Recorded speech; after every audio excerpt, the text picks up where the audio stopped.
Story of an Hour by Kate Chilman is about a woman, Miss Mallard, who learns about her husband's tragic death.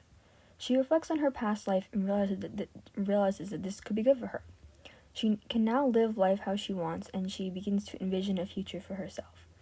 In the end, her husband comes back, not having actually died, and Miss Mallard dies from the joy that's taken from her with her husband's return. Gender criticism examines how the gender of an author influences the ideas in the story. It also influences the reader who sees the text, the gender or sex of the author. Gender criticism can easily be used to analyze this story.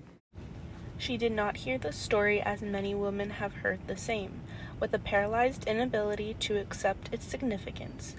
She wept at once, with sudden, wild abandonment, in her sister's arms. When the storm of grief had spent itself, she went away to her room alone. She would have no one follow her.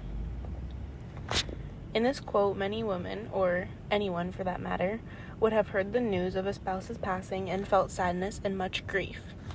In the Story of an Hour, Mrs. Mallard had a sense of freedom after hearing the news of her husband's passing, which drives the plot of the story.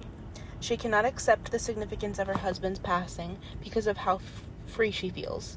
She weeps in her sister's arms, but she isn't necessarily heartbroken like many wives or spouses would be. She didn't want anyone to follow her because she needs time by herself to think and feel and be with herself for a while. Spring days and summer days and all sorts of days that would be her own. She breathed a quick prayer that life might be long. It was only yesterday she had thought with a shudder that life might be long. This shows the hope Miss Mallard is filled with when she accepts her husband's death.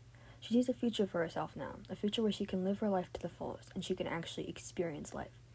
She now wants to live, and now that she's free. As a woman, she's tied to her husband and isn't free until he's dead.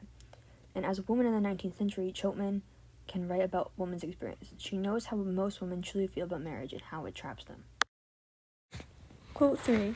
There would be no one to live for her during those coming years. She would live for herself.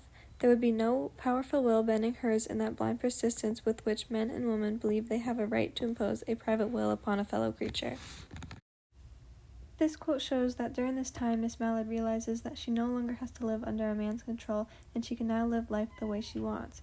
She learns that her life can now no longer be twisted by an upper hand. Quote number 4. Go away. I am not making myself ill. No, she was drinking in a very elixir of life through that open window. In this context, Mrs. Mallard is telling her sister, Josephine, that she isn't going to hurt herself and instead thinks that what she is doing is good for her soul. This relates to gender theory because this is occurring immediately after her husband's supposed death. She finally feels free and ready to face the world for the first time, unburdened with the limitations of being a wife.